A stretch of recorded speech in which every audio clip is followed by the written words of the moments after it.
Well, recently dropped TBN televangelist Kenneth Copeland sat down for a podcast and said that Christians who do not vote in the 2020 election are guilty of murder. We're going to get into it, guys. Before I go any further, if you enjoy my daily content here on YouTube, I encourage you to help support the ministry over on Patreon. You can do so for as little as just $5 a month at patreon.com/conservativetruth. That link in the description gets you access to all of the bonus content where I talk a lot more about sensitive information.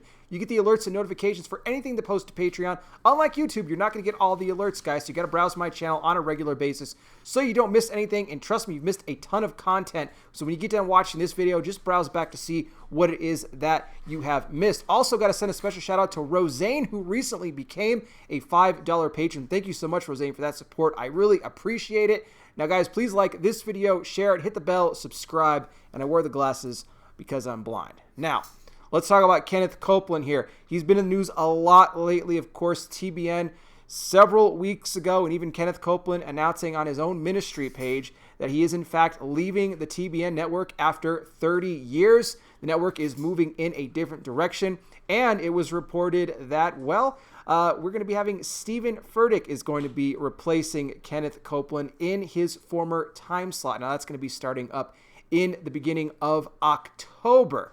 But Kenneth Copeland recently on a podcast on Charisma with the Charisma magazine founder Stephen Strang, where he made the comment that Christians who stay home in the 2020 election and who do not vote are in fact guilty of murder. Now, he said this is because the fact that, hey, look, if you are against everything that the Democrat platform stands for, which we know that abortion is huge on that list. We know it's near the top, and we're talking about late term people. We're talking about all the way up 9th month, even the day of, possibly the day would be born. He said that, you know, you would be guilty. You would be guilty of that, of murder, because you will not go out there and cast your vote for the candidate that strongly opposes that, and we know that is President Donald Trump. He said it's not enough to just pray for President Trump and Mike Pence. That you have to take action. You have to go out and actually cast that vote. We know that so many evangelicals, they stayed home in 2016, and thankfully, Trump was still able to win and come out with the victory there. But Copeland is really stressing this point. Now, there's a lot of controversy about Kenneth Copeland. Many don't like his style of preaching. I'm not the biggest fan of the man myself.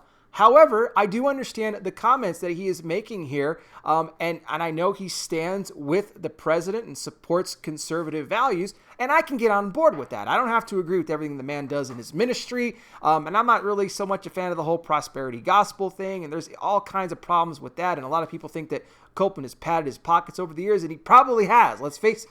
But the comments here about the voting, it's strong, but it's also very true. You know, for those that are going to go out there and support, you know, Biden because, you know, they think he's a nice guy or whatever, like Copeland said, it's not about personality. He said, make sure that this election, you're not just focusing on a personality. He said himself, he says, I've prayed for President Trump before, and I'm not the biggest fan of his personality, but I'm not voting for personality, he said.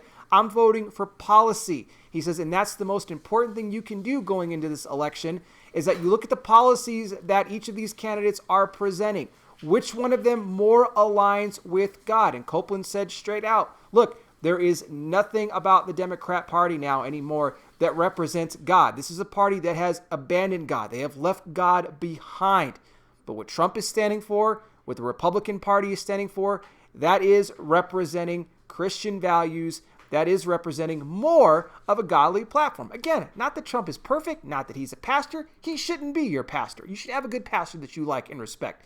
But his job is to lead the country and do it strong, and that's exactly what he is doing here. So, curious to see what you guys think about this. You can let me know down below in the comment section. If you want to see some more info on this, I'll put it down below in the description section. You can check out that podcast that Copeland did with Stephen Strang. If you would like to listen to it, I will put the link below.